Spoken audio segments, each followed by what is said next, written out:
Good day, everyone. Welcome to the epic 5th edition of the Speak and Serve Initiative National Debate Competition, which is running under the theme, Nurturing Ideas for a Healthier Society Through Debate. It is all systems go. Many thanks to our main supporting partner, which is the Swedish Embassy in Zimbabwe. And this show is proudly brought to you by SAYWHAT.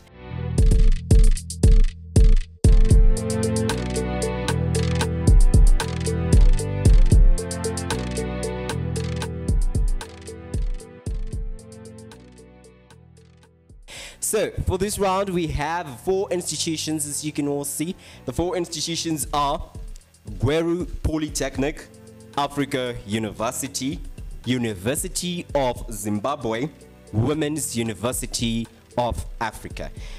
So right now, just gonna introduce you to our special adjudicators that are actually responsible for the scores of these 4 contestants.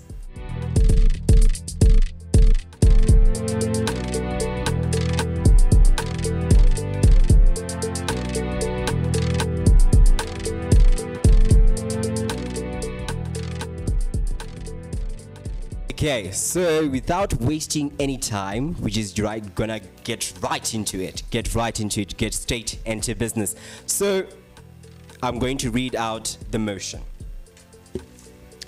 With the motion, this House believes that government ministers should be held criminally liable for failing to uphold international commitments during their term in office. For example, the Abuja Declaration and ESA commitments. I'll repeat.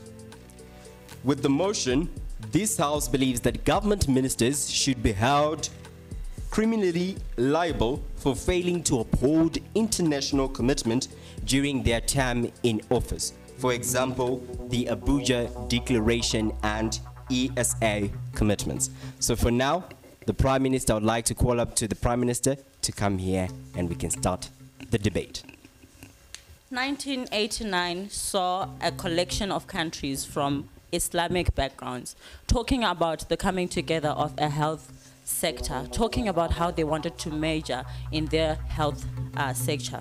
They agreed that 15% of their earnings of each nation was going to be subscribed to that health services that they wanted to achieve within the African countries. Fast forward 2022, we have COVID-19. Absolutely no country within Africa, within the borders of Africa, is ready for what COVID-19 had to bring to the table.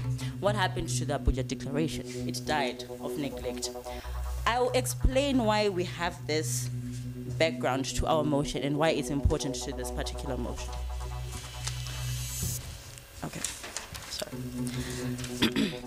What happened to up till date from 1989 to 2022 is a system of neglect that had been breeding throughout humanity.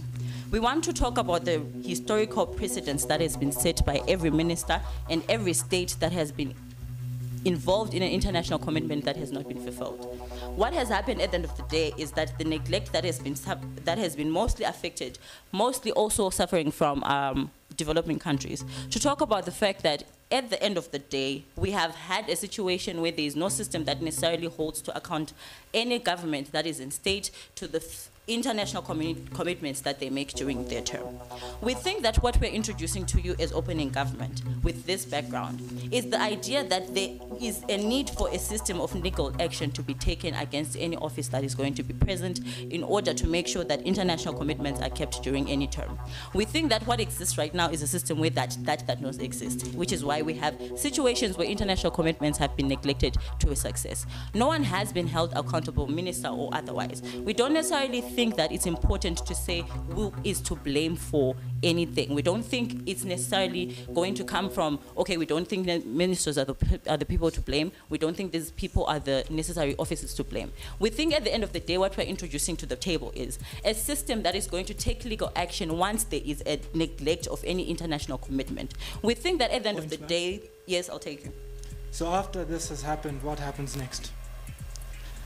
Our prop looks like a situation where we have the legal system in place that holds accountable the office of ministers to to any international commitments that have been made. We think that once an international commitment has been neglected, a situation where that system exists means that the ministers in office for that particular term are going to be questioned. It means that there's an open, clear investigation that is going to be held legally against the office of the ministers. Not only now do these ministers have a personal agenda to say we want these international commitments to succeed because they also personally hold them accountable, but we also have a situation where they understand that if they are not held accountable and they do not do their job as they were supposed to, they are going to personally face the damages that come with. We think that that not only is an incentive for that particular office, but it holds everyone else accountable. Because the moment that we have the minister in one office in that particular term being held accountable for that particular international commitment, they're going to also hold whoever they're supposed to hold accountable for whatever international commitment that is supposed to be. So it means that the effect goes upwards the ladder of power. Whoever is supposed to be doing whatever they're supposed to be doing is going to be held accountable by this particular system. So we think we start by grabbing an office, and we have picked the minister's office. That is the office that we're going to hold accountable throughout this entire thing. And we think that each and every single office is going to be touched by that system. So at the end of the day, what are we giving you as prop? We're telling you that at the end of the day, we want to disrupt the historical events that have been happening and bring a new table. Leader of opposition, can you please come forward? Imagine cooking, frying, boiling, and all sorts of activities that human beings participate in each and every day. These activities are things that we have to focus on entirely, our mental aspect, our physical aspect, and everything that we have. My noble delegation, this is the same as ministerial posts. These ministers are human beings, my noble delegation. They are people just like you and I. They're not robots, they cannot multitask. So we as a delegation are therefore saying that the criminal liability hinges on either the actual act or the omission that is violated by the law and the intention to commit the crime. Also meaning that if there is no intention to harm, then there is no crime. My noble delegation, we then get to see that our first point is the ministers fail not because they wanted to fail, but simply because things happen that things happen that stand in the way of achieving their goals. My noble delegation. Point, sir. Declined. They stand in the way of them achieving their goals. At the end of the day, my noble delegation, these are people that commit themselves to doing things and to changing lives. Point of information. If something does come up, for example, Madam Speaker spoke of COVID-19.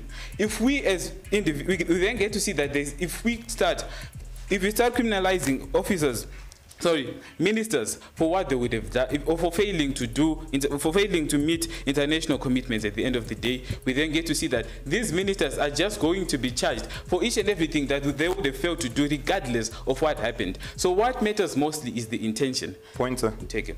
What if the intention was not to fulfill it? Would that be okay to find them criminally liable? Yes, if the intention was not to fulfill it, then they will be criminally liable. However, if their intention is to fulfill it, we then get to see that at the end of the day, no one has the intention to not fulfill it. They are liable. They know they're responsible for what they say, and they know what they're saying will have impact on people's lives. Moving on, we are saying there are other factors at play. Simply are the economic state of the country, the unforetold future, like such as pandemics and disaster, the need for accession, and there is need to assess for accession of what happens. Moving on, we also are saying that who will hold them accountable, criminally liable? Is it the country? Is it the international community? Because we then get to see that if the international community is coming in to sue ministers that are doing the work in certain countries, at the end of the day, the sovereign state and nature of certain countries will be impaired. So, my noble delegation, we are saying that the intentions of the ministers are pure. If the ministers were put in power to work for the people, they will work for the people. If something bad happens along the way, we will not hold them criminally liable, simply because their intentions from the get-go were good. And what happens, what came after the intentions is something that needs to be discarded and considered that at the end of the day, these were people that were trying to change people's lives. These were people that were put in power by the people to foster good change amongst these human beings.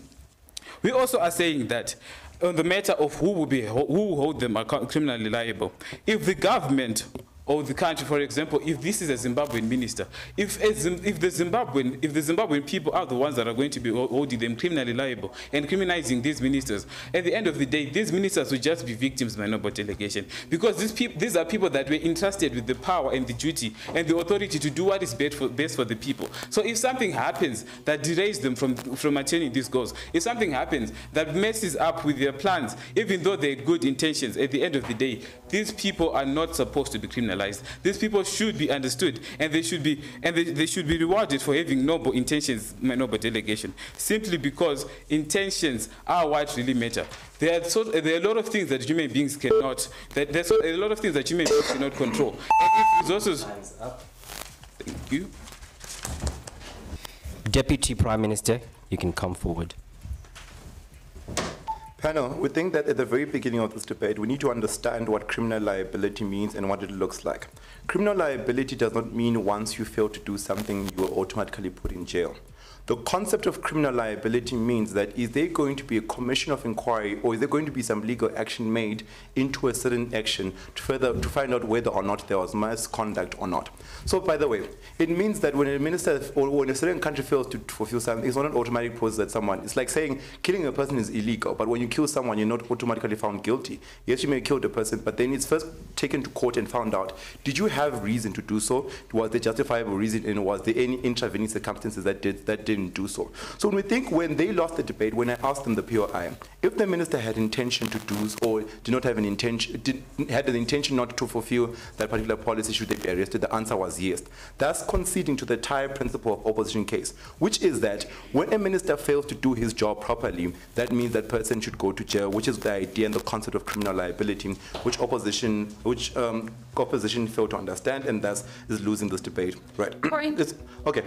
Exactly how do you prove intention? Okay, this is where the process of court of law becomes to prove that in terms of this, you are a minister, you have failed, you are brought all to court, the International Criminal Court, in conjunction with African Court, depending on whatever context is set in. But in this debate in developing nation, it means that you're then brought together and you're then found that did you do your best as a minister to fulfill or to make sure that these things fail? And if there are extravenous circumstances that then did so, it means that that process is there.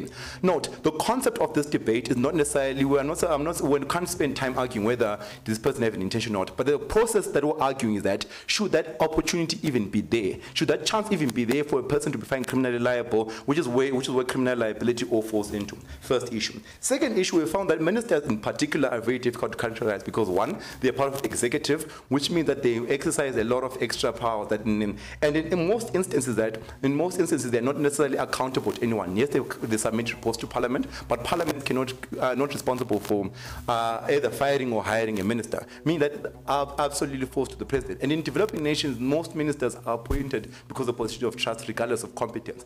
Meaning that in terms of development structures of government, there are very few organizations and bodies and institutions that can hold ministers liable. We think, therefore, by doing so, we've managed to find a branch of the executive which very many people have been finding difficult to find liable and accountable. But also we need to understand what solution are we trying to solve. Number one, there's been a nature and a tendency to subscribe to lackluster policies. Why? Because when ministers go on these tours, they don't care. They're going there for shopping sprees. They're going there for most things. They don't care. They're not putting efforts. At the end of the day, you're not going to fulfill a policy or protocol, international protocol that you just signed for the sake of signing because you didn't participate in.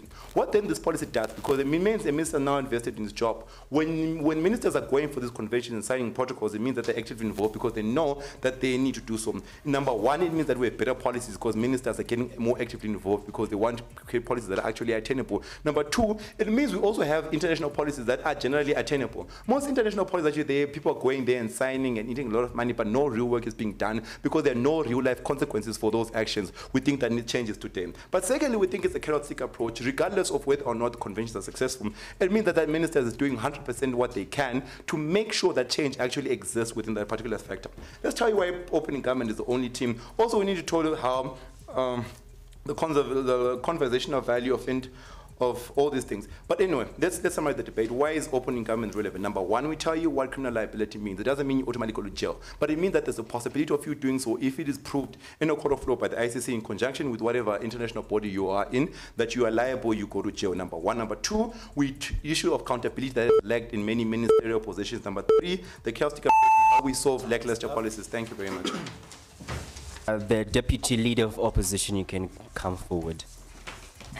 Now, ladies and gentlemen, as my leader of opposition has come here and stated, for something to be called criminally liable, there has to be the action, there has to be the intent to commit harm. If there is no intention to commit any harm, then we cannot justifiably say that a criminal offense has been committed. We understand what government is coming to say,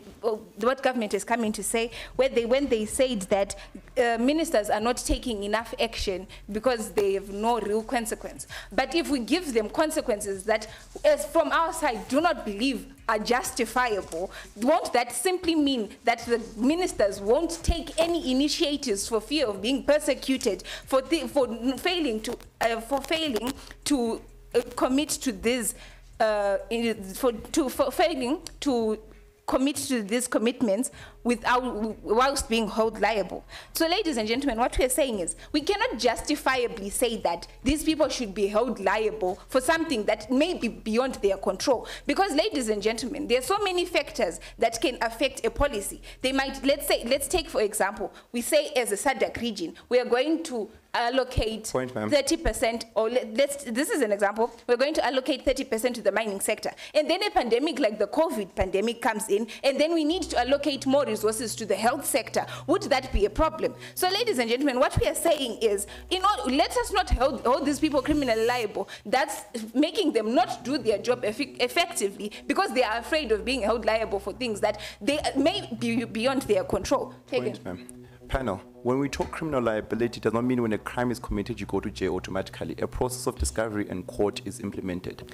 That what we are saying, ladies and gentlemen, it doesn't have anything to do with jail. It has everything to do with the name of the minister. Imagine after having served your country for so long, and then your name is tarnished, and you're called a criminal for failing to do things that were beyond your control. You tried your best as a minister, because there is no way that we can certainly measure that this person did not put enough effort. What is enough effort with all the factors considered? There's so many things that the factors that we as a people don't see, that ministers up their face, that we don't know about. There are many factors that they face. There's so many different sectors in the government that are there's so many different, I'm not taking any more point of information.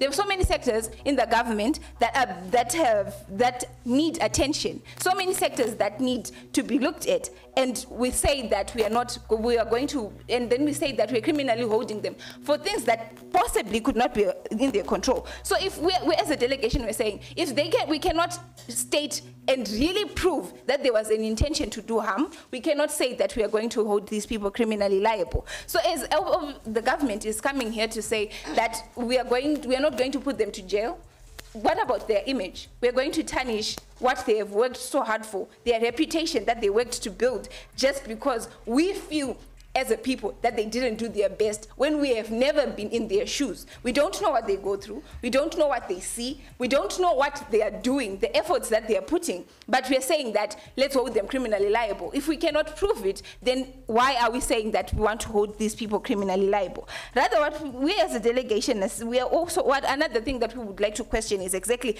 who would hold them accountable. Government failed to engage on that. Who is going to hold them accountable? Is it going to be an international body?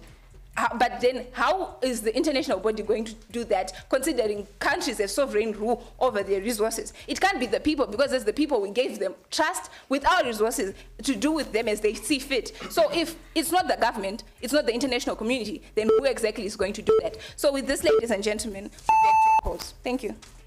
Thank you so much, Deputy Leader of Opposition. So that was University of Zimbabwe and Africa University. So still to come, we're going to be having Women's University of Africa and also Gweru Polytechnic, as they are the closing government and closing opposition. So all you got to do for all the action is to stay tuned. Yeehaw!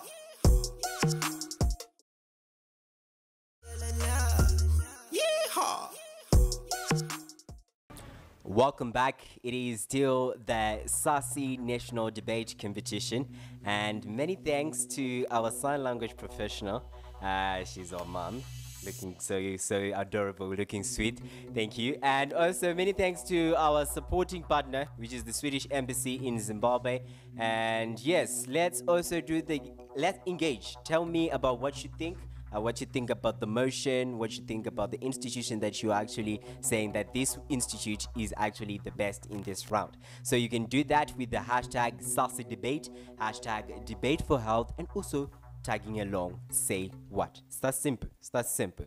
All right, so without wasting any time, in this segment we are going to have the closing government and the closing opposition. I would like the member of government to come forward.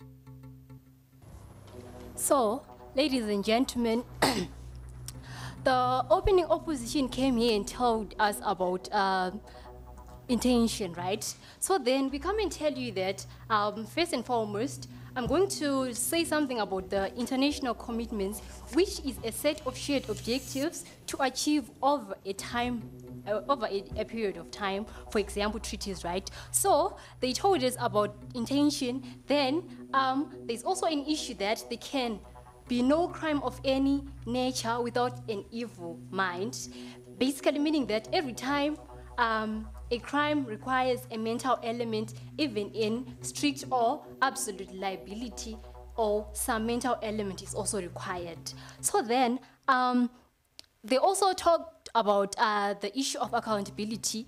AU is actually the one who is going to hold them accountability because the government is not the one whom they signed these treaties with. So those are the rebuttals that I'm going to go with. So in this debate, basically, we are going to run the levels of analysis. The first level of analysis is how this will affect society positively, how these treaties are going to create change within the society. Then this is when the opening government came and told you about the Abuja Declaration of 1989, yes, but I also come and tell you about the Abuja Declaration of 2001, where on 29 September 2021 in July, Kenyans were in dismay to learn that cash transfer program intended to help low-income people to deal with COVID-19 economic impact did not benefit those recipients who were supposed to benefit from those funds.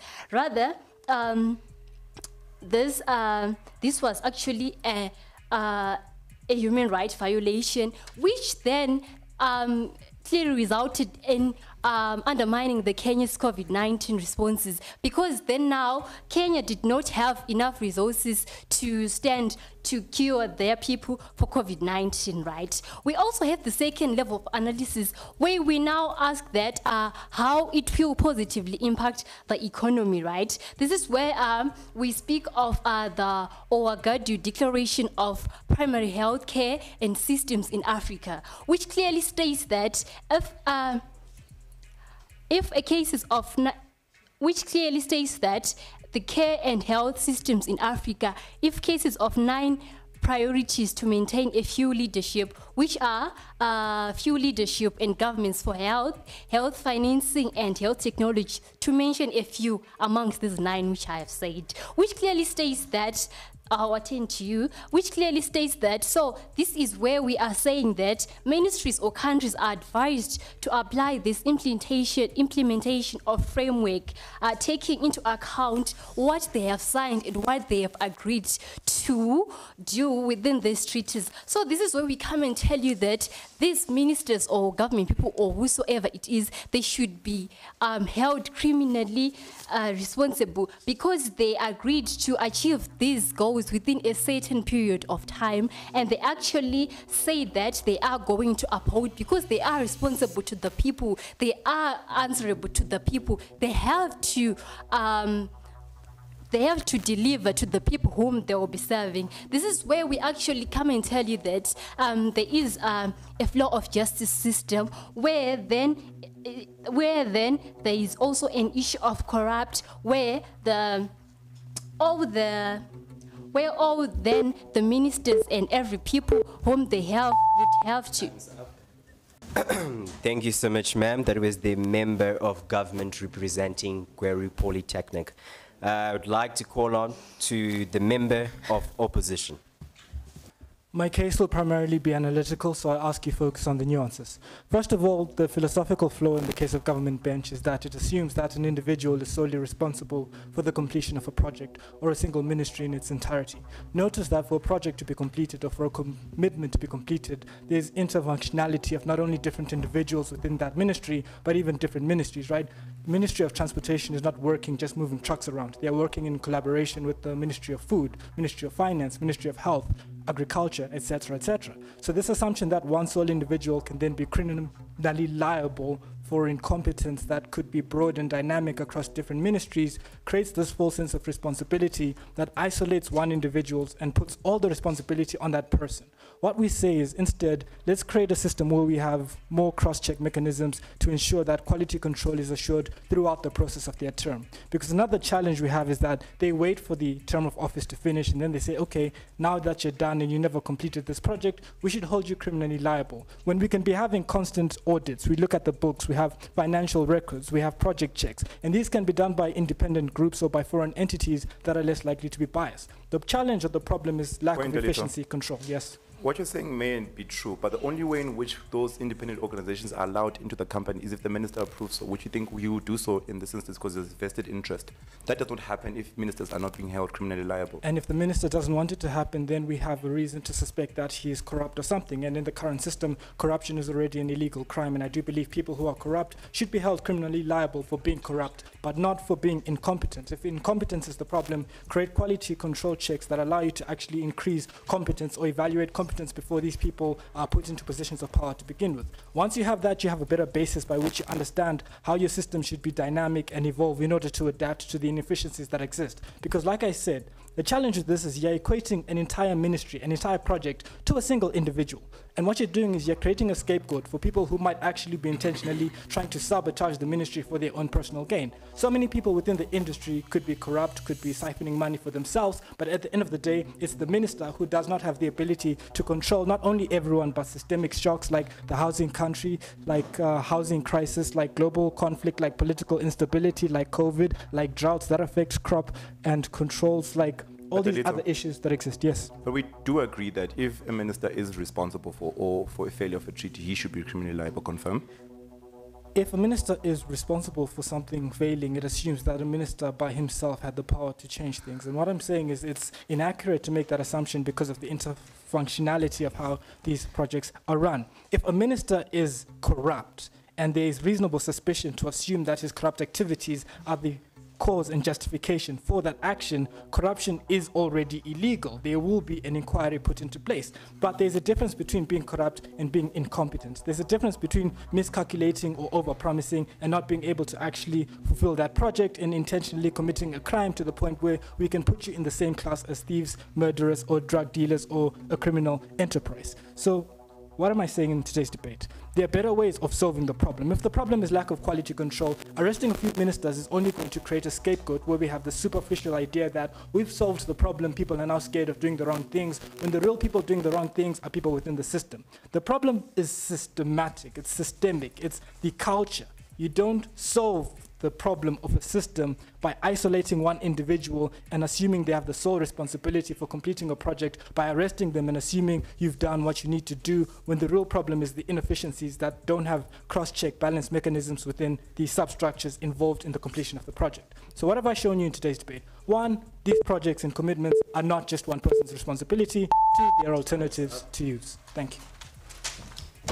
Thank you so much, Member of Opposition, representing Women's University of Africa. Now, coming forward is the government whip.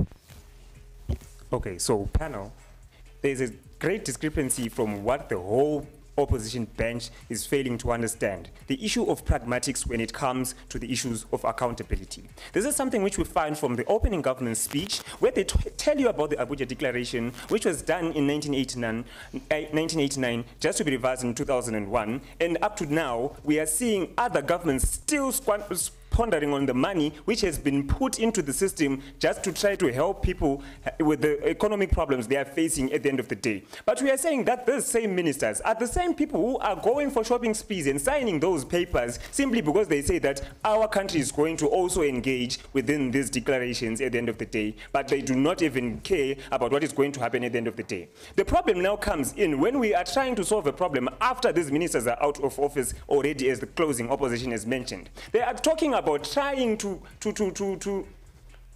think of ways which they can hold these people accountable at this debate. Should say. Mr. Speaker, say what evidence do you have that the ministers are using the government's money for the shopping? Okay, so fine. I'll tell you about one Obadiah Moyo, who was once our own Minister of Health here, who is no longer a minister. Why? Because they squandered finances from those ministries like Ministry of Health. This is why you find that there's, without holding them criminally liable for now not upholding those international commitments, this is where the problem now starts. So we believe that the moment that we are going to uphold the international commitments, you will find that, one, we are going to eliminate the whole discrepancy of corruption, one. Secondly, we are going to now see that the criminal liability will ensure the growth and ensure that there is sufficient use of that public funding which is going to be there. Because you have to understand that those ministers have a budget which they are given by the finance minister, as the closing opposition has already mentioned. Yes, there is a budget. This is the budget which they use as a basis for them to know that, no, we are actually committed to make sure that people are gaining the health facilities which they need. But this is why specifically as the closing government are taking this debate home. Please, let me educate you. So for the first point, this is how, I'll just show you how criminal liability will affect the society positively by creating change in these health sectors. We are saying that this money which has already been squandered by these ministers, it's because they are not being criminally, they are not being liable for those funds, right? At the end of the day, we find that the moment that we hold them criminally liable, we are going to set up commissions of inquiry, as the opening government has already mentioned, that we will now say, okay, fine, we are no longer finding these funds. How did they get spent on at the end of the day? Secondly, we will tell you that it is going to change the economy. How? Because this era of holding these ministers criminally liable, it will act as a deterrent within the society at the end of the day. Thirdly, I will show you why there is a criminal justice system flaw at the end of the day. This is why you find that these ministers are very prominent. At the end of the day, they are not going to be arrested as they want. They are not going to go to courts. They are only going to buy their way out at the end of the day. So lastly, I will show you how criminal liability will ensure growth and sufficient use of this public funding in and of itself. This is where we are saying that when they know that this is going to be a criminal liability, even though they do not have the intent to harm, as they have mentioned, this is where you see that they will work extra hard to make sure that their term of office is actually something which is positive within their life. Because we are talking about something like 5 years. But the problem is we only have people who are not visionaries at the end of the day, because they only work towards what their 5-year plan is. They do not even consider what is going to happen for the 5 generations which are going to come. So we believe that if we are going to hold them criminally liable, they will make sure that they act within the best interest of the society. So with this, I've never been proud to propose. Thank you so much. Last but not least is the opposition whip. You can come forward. So before I engage you in the conversation of the day, allow me to take you back. There is need to do a bit of checks and balancing concerning the proceedings of this debate session.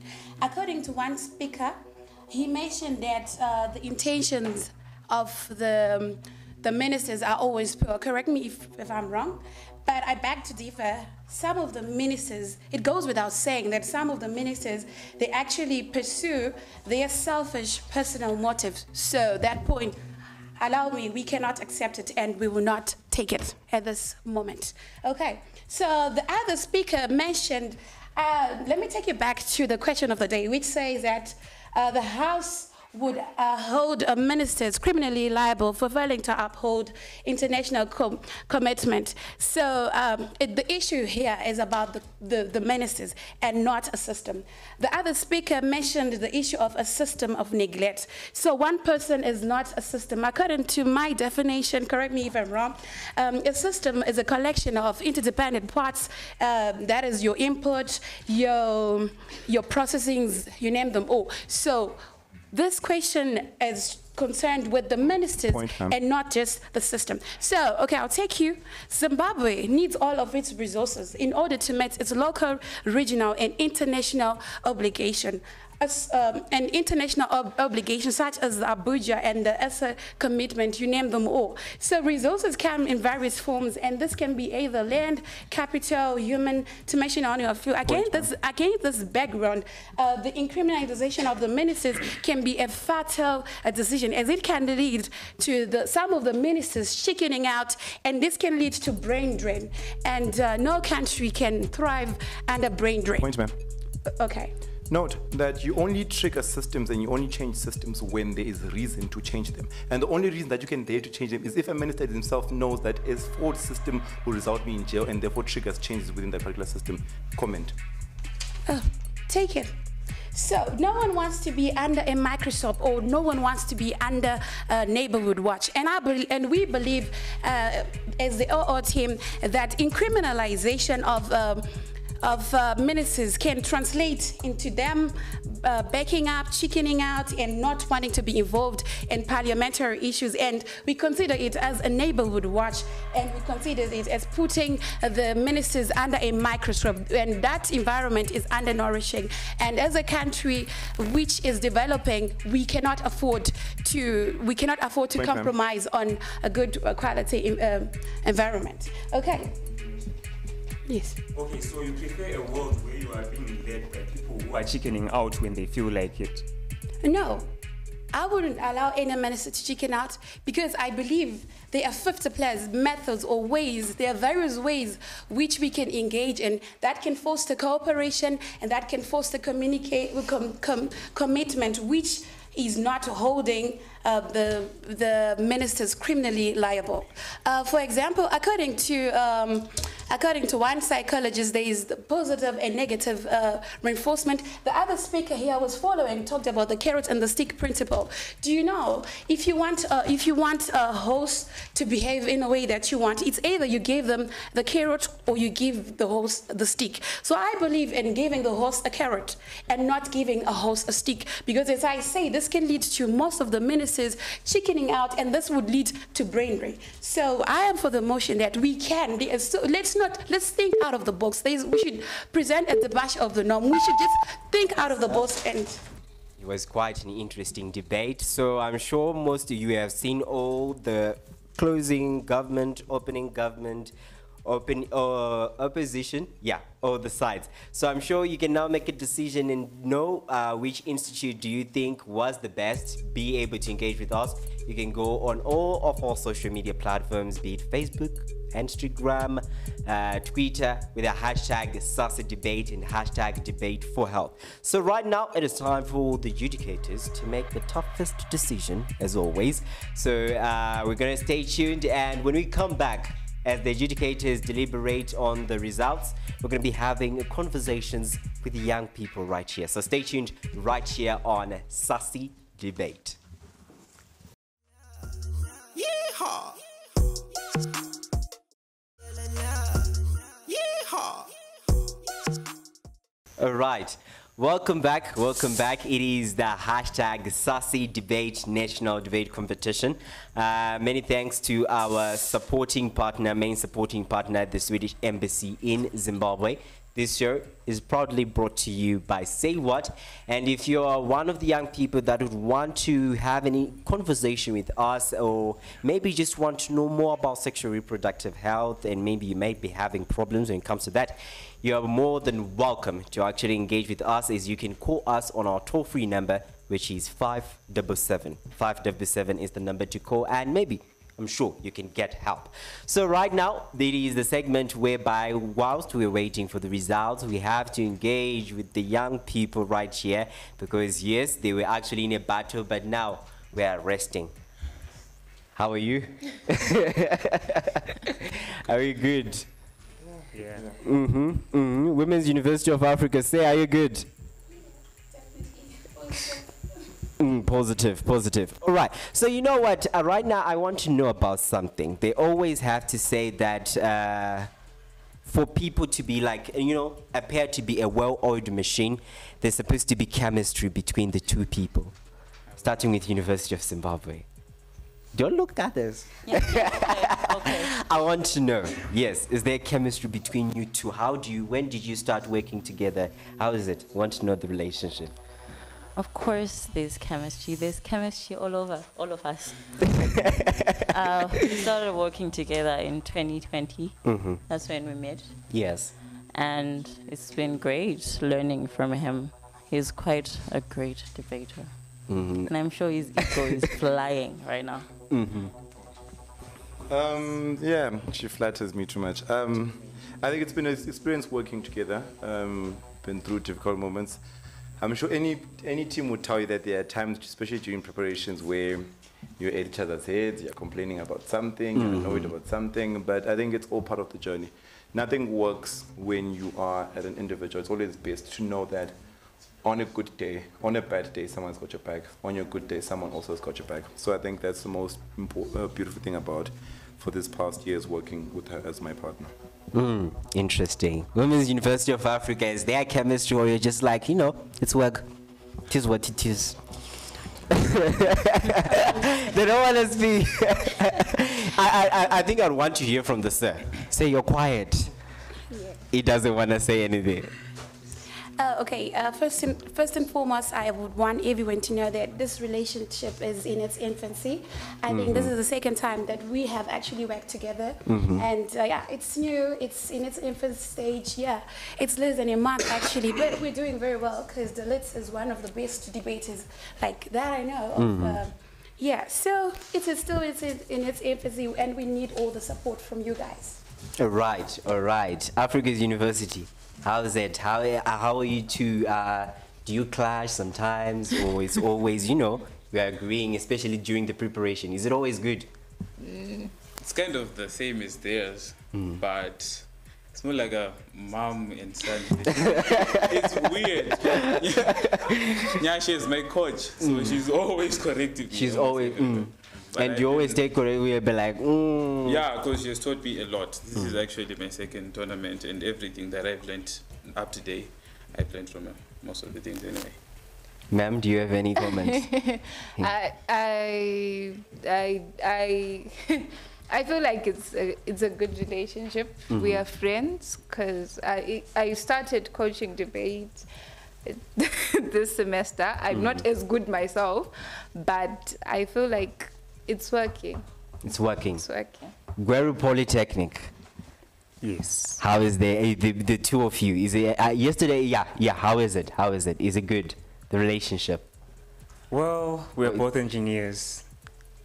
So. And also, as an engineer, when it comes to engineering, people are engineers. There's that concept whereby debate can only be done maybe by people that have done arts, that are doing something or just artistic. As for the engineers, how is it getting into debate? I want to know from you. Well, for me personally, growing up, I wanted to be a lawyer. But unfortunately, my passion is in engineering. So I'm trying by all means to be the best lawyer who is an engineer. I'm trying by all means. But anyway, I just enjoy speaking. I started speaking quite a long time ago. So me and her, she's actually new in debate. This is the second tournament together. Yeah. All right. But otherwise, do you clash? It is normal to clash. Yeah, sometimes it's normal. All right. So, as SAYWHAT, we actually advocate for sexual reproductive health. So when it comes to quite a lot of people, they're saying that young people, the AMA 2000, they are quite lost. Maybe just want to hear from University of Zimbabwe. What do you think about that? Do you think young people are actually taking care of themselves? Are they condomizing, or is just young people are ignorant? What are your thoughts from what you see at university? Okay. I feel like young people are a very unique bunch. Especially, you notice that the way in which people have been thinking of late has differed in so many changes. You'll find that there's a huge spectrum from people who are practicing from even abstinence, from even safe sex, and some are even going to the extreme of not even wanting to practice safe sex. So I think young people exist on a spectrum. So I think when it comes to these issues, we need to find a way to bring in the different melting pot that we now have, because of social media, so many people, so many ideas are coming together in the same place. So it's very now difficult to group young people as this category. I think there's so many different cultures and so many different ideas that are floating around that influence behavior. Welcome back, and once again, many thanks to Say What, as this show is brought to you by Say What, and many thanks also to our main supporting partner, the Swedish Embassy in Zimbabwe. So I'm sure most of you have already had your guesses, and you're like, this is the institute that's going to be a #1, this one, what. But anyways, the results are out, and it's time for the announcement of the results. Starting at the 4th place is... 4th place is Gweru Polytechnic. Gweru Polytechnic. At the 3rd place is Africa University. Africa University. University of Zimbabwe and Women's University of Africa. You ready? Okay, the winner for this round is University of Zimbabwe. A round of applause.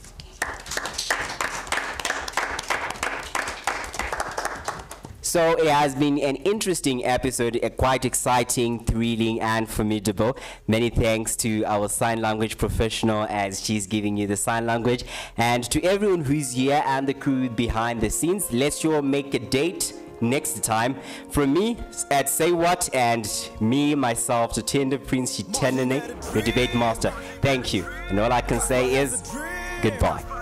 Even Mandela had a dream. EMP is a dream. You better get up and work on your dream. Work on that dream.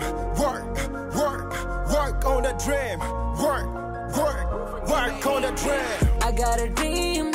When you know you have a dream. Work. I got a dream.